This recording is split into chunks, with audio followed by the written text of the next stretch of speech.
Hey y'all, welcome to the Third Man Release Lab. There's obviously a lot of conversation right now around how artists build sustainable careers in a music industry that never seems to stop changing. We don't have all the answers, but there are certain core ideas around releasing music, building audiences, and connecting with people that we come back to all the time at Third Man. This series isn't meant to be about chasing algorithms or trying to manufacture viral moments. There's already plenty of conversation about that happening online. Instead, we want to focus on the things you can control and the things that tend to last longer than any trend. Building identity, building community, and using modern tools to support art, not replace it. A lot of what we'll discuss today comes directly from our own experiences and the lessons we've learned along the way. So, before we dive into the rest of today's discussion, let's take a quick look back at the early days of Third Man and the DIY artist-led mindset that helped shape it. The foundation of Third Man is pretty simple. Sonic and I, this is late 2008, we both get separate calls from Jack White that are, hey, I bought this building in Nashville. I own the White Stripes Masters. They're out of print in the U.S. Let's start a vinyl record label. You were living in London. I was living in Detroit. I want to speak for you, but we both had nothing better going on. So we packed up and made our way down to Nashville by March of 2009. Jack had this venue already built for bands who wanted to rehearse their occasional performances.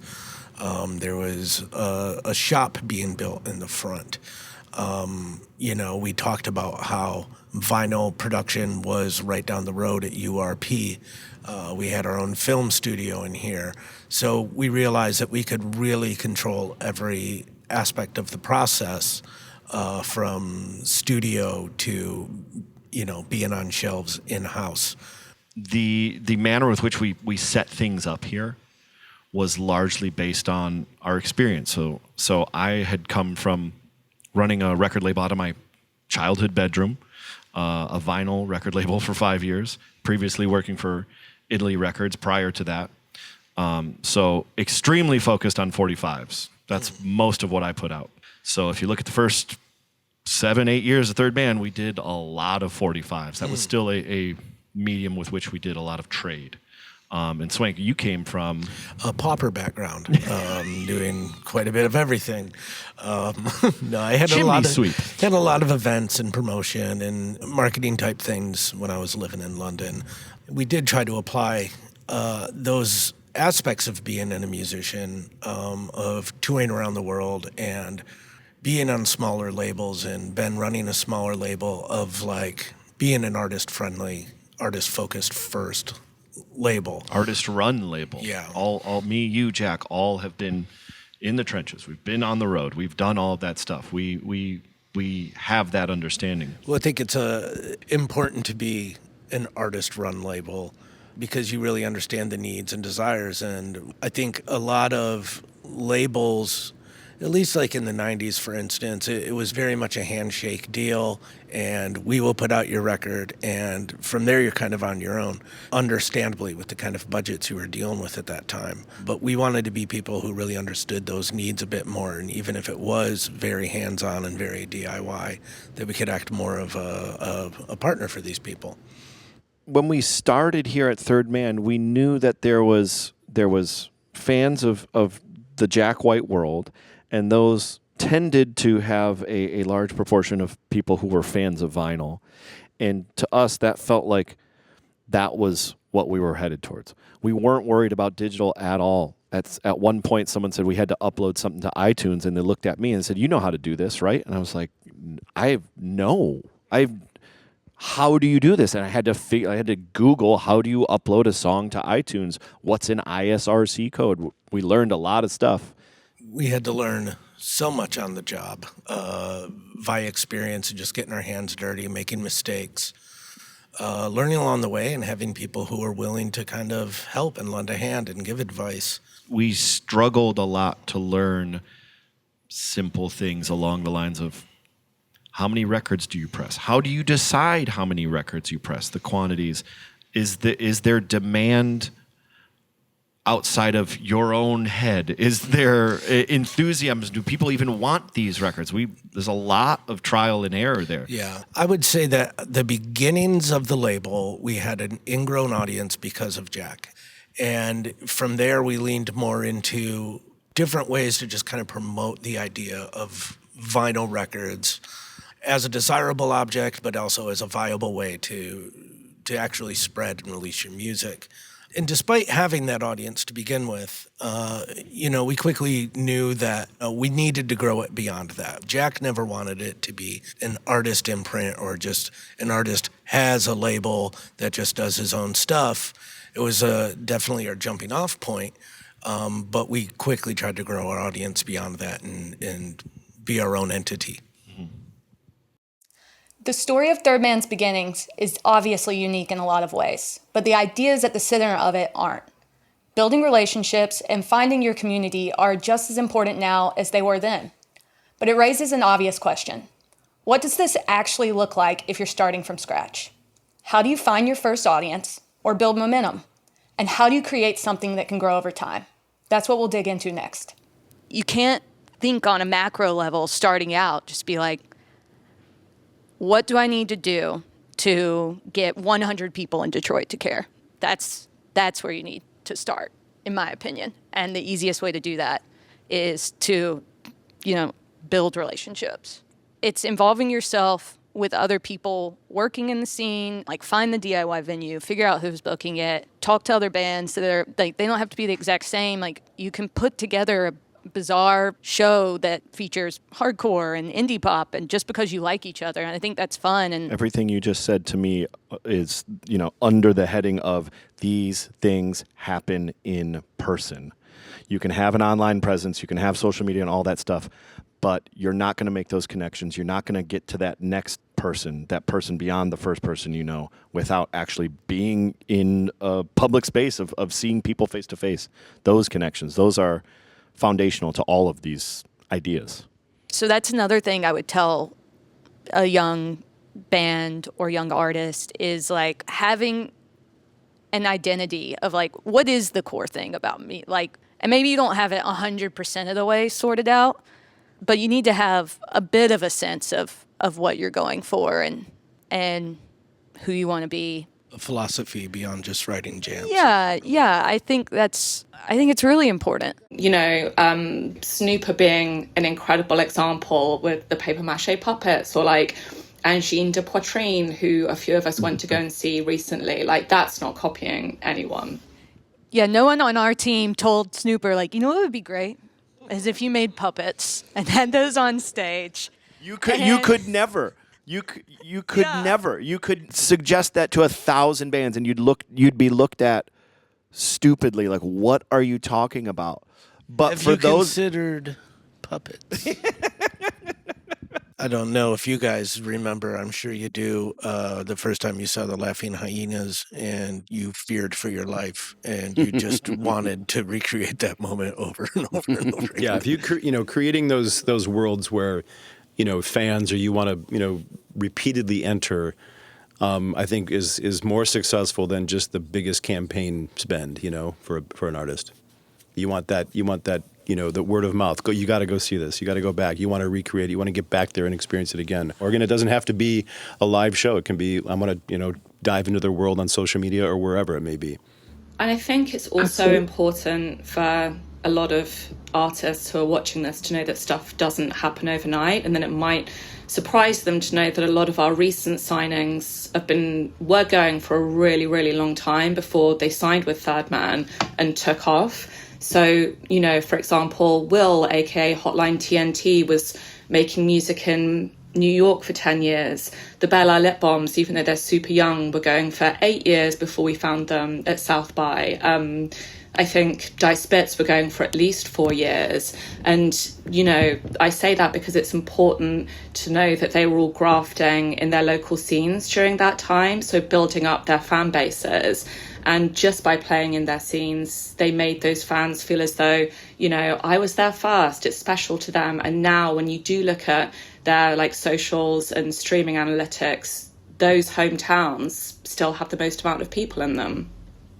To go back to Snooper for a moment, like the first time you see Snooper, and they, for a while, the set they were doing ended with Running. And you don't know it, but there's this giant puppet that's about to come out, and the show's building to a point, and it creates such a moment. Like, you can like close your eyes and you're like, I remember exactly what that was like the first time. That bizarre, but like, and you keep going back to that, and you're like, I kind of need to relive it. Repeatability is like it's a very tricky thing, right? I would argue it's almost easier to sell a record than to get someone to listen to a recording multiple times, because what needs to be inherent for repeatability is it catchiness? Is it interest? Is it intrigue? It's not necessarily musicianship or virtuosity. It's kind of a indescribable feeling. Why do I want to hear that again? The Natalie Bergman record, Mercy, is like painful but beautiful record that she made when her father passed away. It's a Christian record, and I don't normally listen to Christian music, but it's, to me, I found myself listening to this record over and over again because there was so much emotion and like raw. It was just very raw, and that I think it's like, yes, you can manufacture it maybe, but also it is just like pure emotion. That'll get you there. With artists, I feel like I can feel, like I can tell, if they believe in it, if they're 100%, like backing it with their whole selves and just true. And, I can feel it, like the way I feel about Discord Records, I can see that in like artists too. And it just makes me want to, respect and, get into that artist more. And I value those kind of artists more, just like I value labels like that, like Third Man and, so many labels that mean so much to me. Those kind of artists are the kind of artists that mean so much to me too. The place where I belong. All my life I never felt like I belong. I've been looking for love in all the wrong places. Largely, we discover artists. It's very democratic. Everybody here at Third Man is welcome to bring bands or artists to the table. We have regular A&R meetings where we discuss pros and cons, and we kind of take it like that. Everything is played a little bit by ear. I think also not being swayed by what other people in the music industry are talking about, because that can so often just be Emperor's New Clothes. I often just think, if I feel moved and excited about it, often other people hopefully will as well. That being said, I do think that there are some interesting tastemakers that think in the same way that I'll always go to. For example, Matt Wilkinson on Apple Music, who started off as like a new band scout at NME and is so passionate. The magazine So Young, and also like my local music scenes, places like The Windmill and The Social that just put on music for the love of it. It just goes back to that same thing of, if they're excited about something, chances other people will be as well. Yeah, I think that one distinction that, and maybe it probably is a little like antiquated in terms of like labels at this point, but we don't really rely on analytics to find people. What we've tried to do the last, I feel, several years is identify people that already have a really strong identity of who they are and like the audience that they're trying to reach.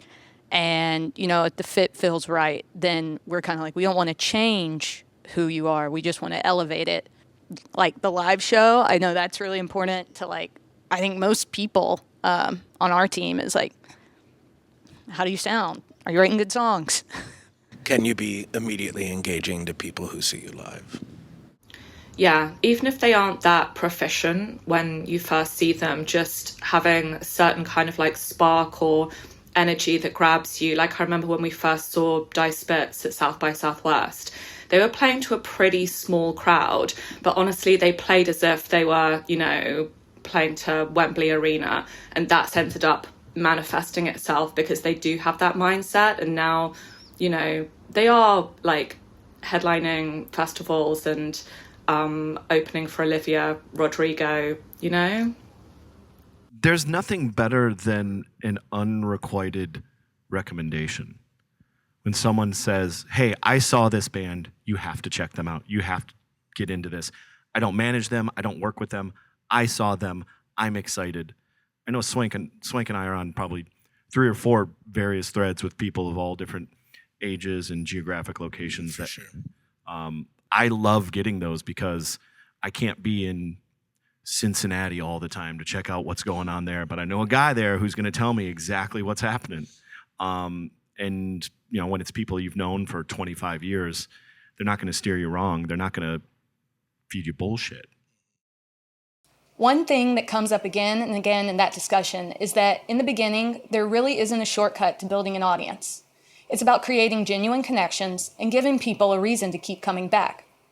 But eventually, the focus shifts from finding an audience to serving one. How do you stay connected to the people who care about what you're doing? And what tools and systems can help support that connection as your audience grows? Let's take a closer look. You cannot just exist in a digital space. You need to have physical component, physical experiences. This completes the loop. All artists at every level, they are finding ways to give you a physical experience in some way, shape, or form. A lot of the things major pop stars are doing were started in punk and DIY scenes and metal scenes. It's like that need to collect and to experience, and that builds your fan base. And it's like having the tiny icon on DSPs of your album art is so underwhelming compared to Holding it.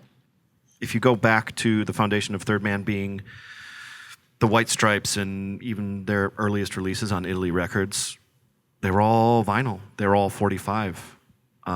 It was not done because it was cool. It was not done because it was not done with any idea other than this was the most available and affordable method to record and release your music. It was cheaper than CDs, and tapes were kind of just not even of the mindset at that point. Just again for young people now, when like you said the White Stripes and y'all were like, well, it's just what was cheapest. Sometimes that's how you're going to make your decision on how you pick the thing to sell. So if you are out there and you're like, okay, you're telling me I need a physical thing. Well, I can't afford 500 12-inch records. That's going to run me $1,800. Well, it might mean you're making a cassette this time around. It might mean your CDs are awfully cheap at this point. You can burn them literally in your home. You can buy a used duplicator on eBay. You can do it. And you will can buy those at your shows as well to support. Yeah, and someone, again, comes out to show, they'll just buy the thing you have available. I've done it. Like, my friends have done it. It's like, this is all they had. I don't actually have a cassette player, but this is what they had. I'm going to buy it.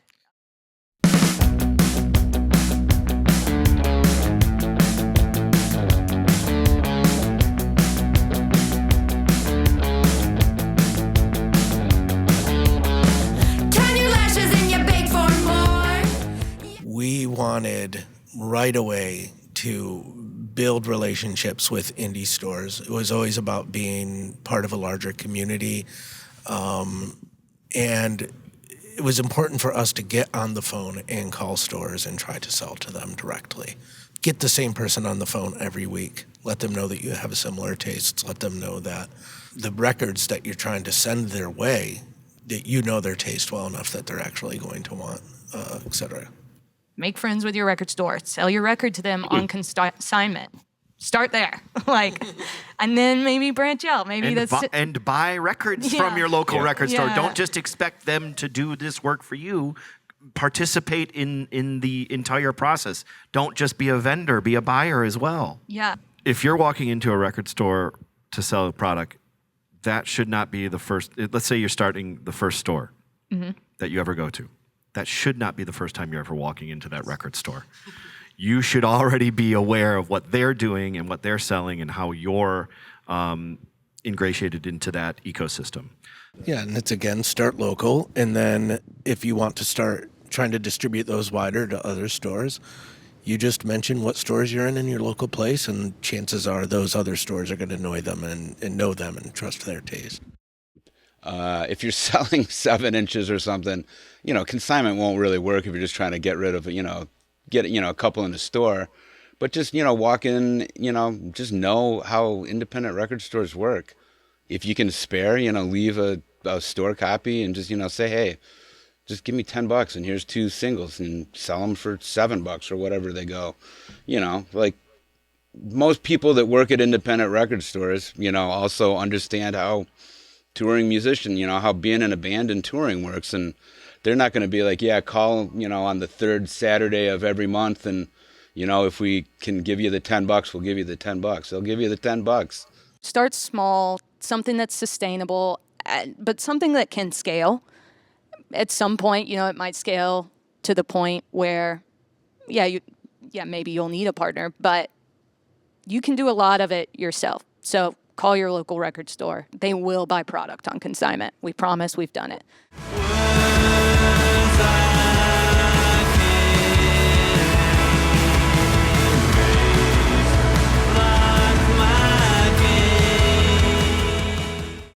We should also talk a little bit more about your direct-to-fan fulfillment and how that started and how it has changed since the origins, what you're doing now.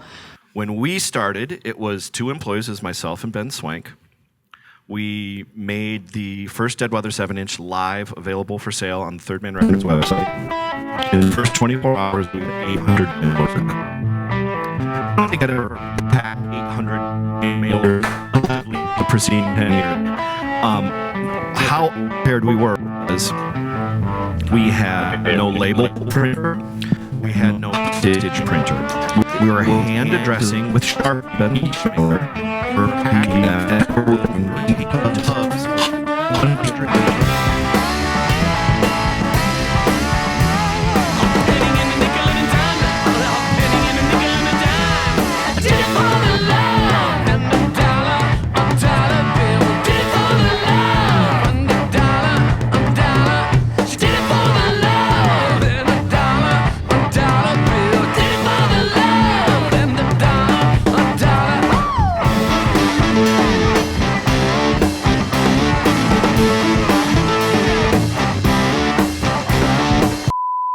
Know what you're doing, and we knew so well that we didn't know what we were doing. So the third employee at Third Man was someone to handle the mail order. The benefit of technology is mail orders a lot easier now than maybe in 99 and 2008, because you're not like, hey, here's a link on a message board.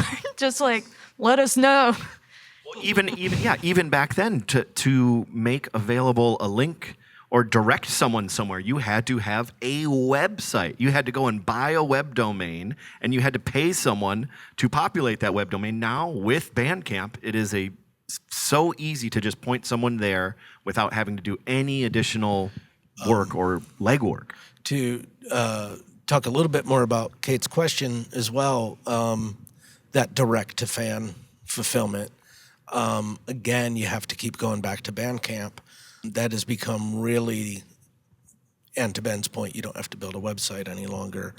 That's really become the most direct way to get to your fan base.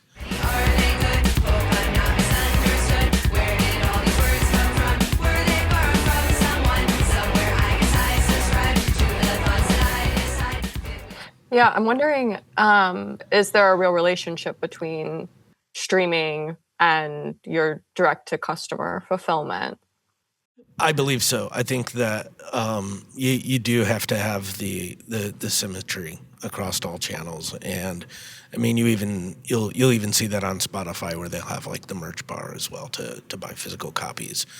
As a label, I think we see streaming and digital platforms as a piece of the puzzle rather than the end-all be-all of judging the success of a release or art or music. So in relationship Bandcamp, consumers and fans love using Bandcamp because it kind of is that version of walking into an indie record store. And that's kind of, what makes digital important. It's accessible.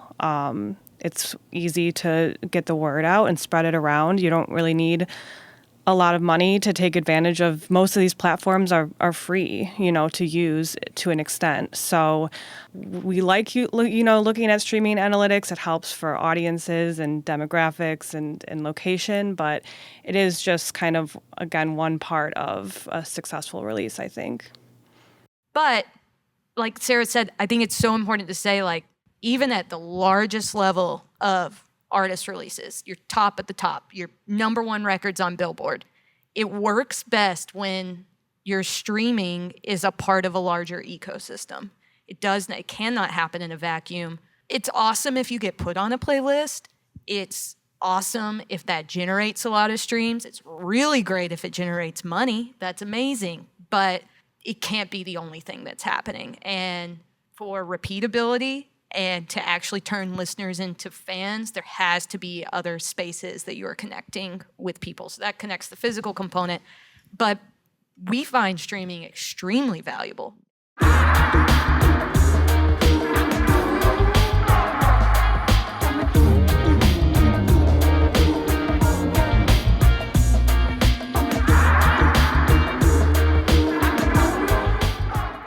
If your music is on streaming services, and we think it should be, make sure you're taking advantage of the tools available to you.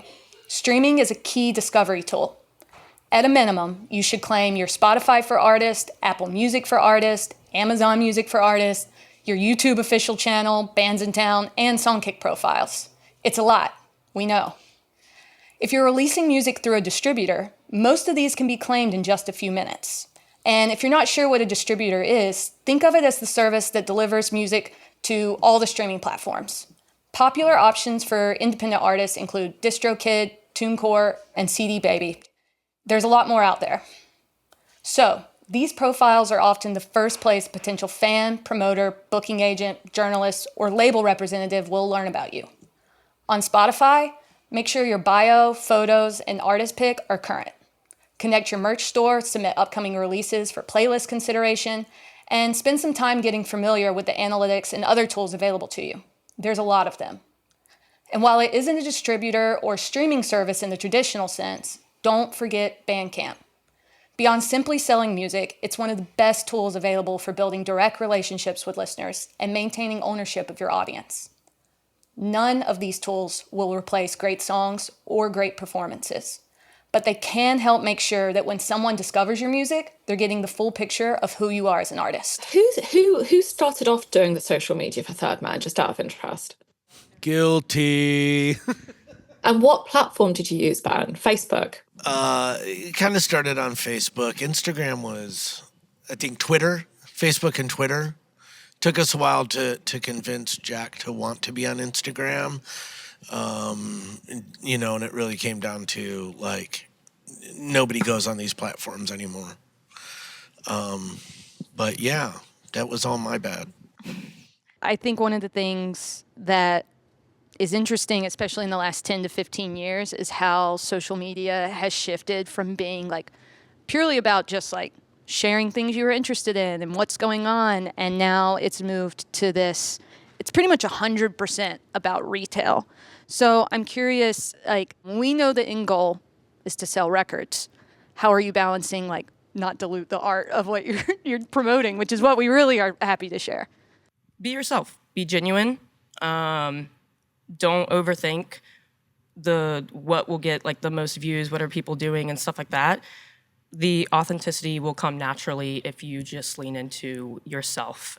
And that's what we do here. When I first started running the social media for Third Man, we had a style guide. Our phones didn't have nice cameras 10 years ago, and so everything was shot on a DSLR and edited and seen by everyone. And now it's just easier to go out and tell your story, and that translates into people wanting to hear your music and buy your record. So I was going to say, yeah, I think for artists, it's first of all, it can be an extension of their art. I think artists like Natalie Bergman on our side use that really well. But I think also if you want it to be, it can be a really interesting peek behind the curtain, behind the scenes, behind the process, showing your fandom, like who you are, what it is that you do every day, what it's like being on tour. we have such a wide range of artists and they all have such a different voice. And I feel like there's a really big effort to maintain their voice. Like Hotline TNT, for example, I think of Will as a very funny person and like he has a very dialed in aesthetic. And then like Natalie Bergman has these beautiful music videos and these film photos of herself, and the ways that they communicate, what they want to show online. I think their man really honors it by allowing them to, be funny or maybe not film themselves talking, but show something that they think is beautiful. I also I love when people are themselves and funny. There was a Sheer Mag post when they were on tour with Amel, where I think they just had a day off and they were really looking forward to like going at a restaurant. And the video wasn't much. It was at them sitting around a table, literally waiting for their food. But it made me laugh really hard. What about when they were posting cameos of celebrities telling them congratulations? Yeah, I would say on if their you record have a release? little bit of budget, do what Sheer Mag did and get some cameos of just people you weren't expecting. But I think it should be fun. And that was really funny. One of, I would say, Third Man's struggles is that the level to which artists want to participate in social media varies. And we know how difficult it can be to ask someone to be like, you need to be filming your life 24/7. Like, I don't ask that of anyone. It's time and we consuming. try not to. Right. I think authenticity is, revealing everything else that maybe inspires you. It's your surroundings, it's your other hobbies. Like, I think, was it North Americans did a live stream of their whole album while playing the cross-country trucking The Big Rig game and game, yeah. streaming on Twitch, and seeing those other facets of who you are as a person. And as an artist, if you keep speaking to that, people are going to respond positively. Know the ways in which you're okay. Opening yourself up. Whether you love it or hate it, it's increasingly difficult to build a wide-reaching audience without some kind of social media presence. You'll hear going live and basically documenting every moment of your life. But the best strategy is usually the one you can sustain without feeling like you're playing a character. Share your work, share your process, share what excites you, and give people a reason to connect with what you're creating.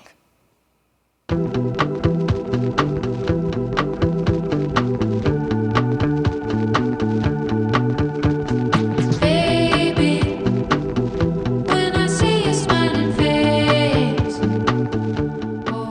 There are more ways than ever for artists to connect with audiences.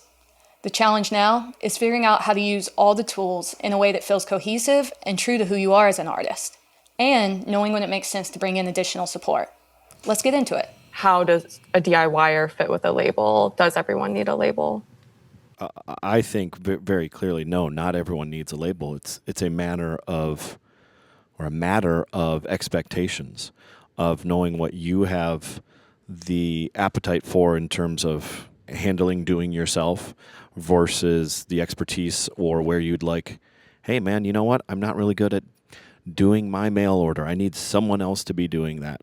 Or swap out mail order with social media or with digital distribution. Any one of these things. There's never been a better point to do anything yourself. But it can also become crippling if you're trying to do everything yourself. Everything is being asked of you on top of being an artist. You're expected to be a videographer, a photographer, a engineer, a social media expert. So I think An accountant. Yes, I think we try to help bands of like what are areas that you feel in control of and on top of, and what are things that we can focus on more so as the label with our expertise. A lot of times, I think it's expanding globally in a physical way that a lot of people struggle with. Support for touring. Beyond financially, getting sessions on the road or making sure that there's stock in the local indie stores, et cetera, et cetera. Yeah. But I think the key point is like, no, you don't need one. And if you do, really have an idea of what you want the label to bring to the table. And if you're approaching conversations with a label, any label, have those in mind. Like, these are the things I struggle with. Can you help me with these things? I mean, sometimes it's just as easy. I mean, it's just as simple as just wanting to be doing the things together, being on the same team, being aligned with, an artist and with a label. Like with Jesus and Mary Chain, when they got their rights back in the U.S., they didn't really need a label. They could have done it themselves, but they wanted to be, they liked what we were doing. We like what they do, and they wanted to work with us. So that's why we're working with them. It can be as simple as that. They want to do it themselves, but do it with other people that are doing it themselves. So we do it together. DIT, do it together. Do it with others, the same. I think that's a great point to end on. DIT, not DIY, DIT. Artists often ask whether they need a label. The answer depends on what you're trying to accomplish and what kind of partner you need. Remember, signing with a traditional record label isn't the only path available. Depending on your goals, you may decide to stay independent, work with a label services company, partner with a distributor, or pursue a more traditional label partnership. A label can provide marketing support, help coordinate releases, and connect you with people throughout the music industry using the connections and relationships they've already worked to establish. A label can also help support the larger world around your music by helping communicate your identity more clearly, connect the dots between different parts of a campaign, and bring additional resources to ideas that are already working for you. When you change the game, you get very confused. When you change the rules, you don't know what to do. Causing trouble. We're causing trouble again. It's not a game. That phrase world building almost seems like mysterious, like we're talking about a Dungeons and Dragons campaign or something that needs to be imagined or created. In the simplest way, world building can just be your individual truth as an artist. I'm broke. I live in Detroit. I play guitar. Those are all. That can be the foundation or the genesis of world building. It doesn't have to be anything imagined. It can be all real life. To me, the most exciting part of this job is, building this world, but for the artist, but like you get into their space, like get into their head and help them communicate their vision. I think having direct access to them is so huge. Having like lots of conversations with them, really trying to get to the core of what they're trying to communicate as an artist and, make that visible to the world. Yeah, building a world for an artist or a band is not, is not a mood board. It really is that sitting down and asking all the right questions and trying to sort of navigate, where their head's at, what they want to be, who they are, what universe do they want to inhabit or they want their fans to inhabit. I think all those things are important. And then you start to build all that that's where the interconnected system of typography and graphics and imagery start to take shape, but it's asking those right questions to kind of craft all of that. It doesn't begin with just that kind of, Pinterest kind of looking at examples of things that other people have done. One thing like Ro and Jordan that you do really well is helping to establish a consistent identity across all platforms. So taking an idea and being like, okay, so the way we're gonna connect this back to the larger world of either this album or this artist is this way on digital ads, and we're gonna do it this way on the visuals and the video. Make sure all the dots are connected across every aspect of a campaign.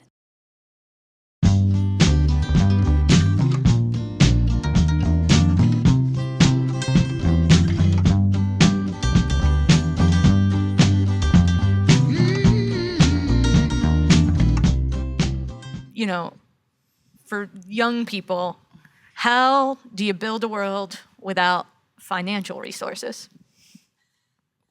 Well, it doesn't take money to have a good idea. Hustling. Yeah, there's a lot of hustling. Like going back to building community, you can find the people in your community that you think are taking like strong photos or illustrators that you like, and if you can find someone else that's young and starting out, they might just be into collaborating. Like Rich Ruth, a friend, Brooke, who's a director and editor, found Rich Ruth randomly and wanted to use his music as a soundtrack for a film. And then they ended up, we facilitated that, helped facilitate them getting together for Rich's music and Brooke made the videos. And, you can, same thing, establish relationships.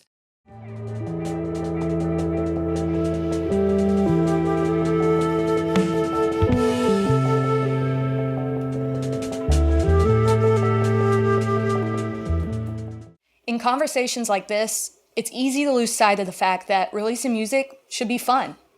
And while world building can sound like a big, abstract concept, a lot of the time, it's really just about understanding who you are as an artist and making sure everything you put into the world reflects that.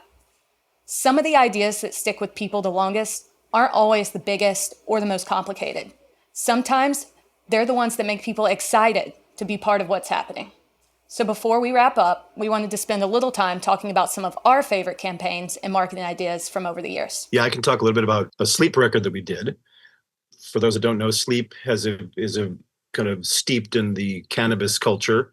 Being here in Detroit, Michigan, where we have legalized marijuana, we had been trying to think about interesting ways to press something into the record that could kind of represent that idea around the band, and got to talking to some growing facilities here in town, and turns out that flattening a marijuana leaf and turning that into kind of a picture disc is something that we could experiment with in our plant. We have access to the experimentation and testing here on site, so we did that. Got through a lot of different trial and error, and finally a fairly perfect record.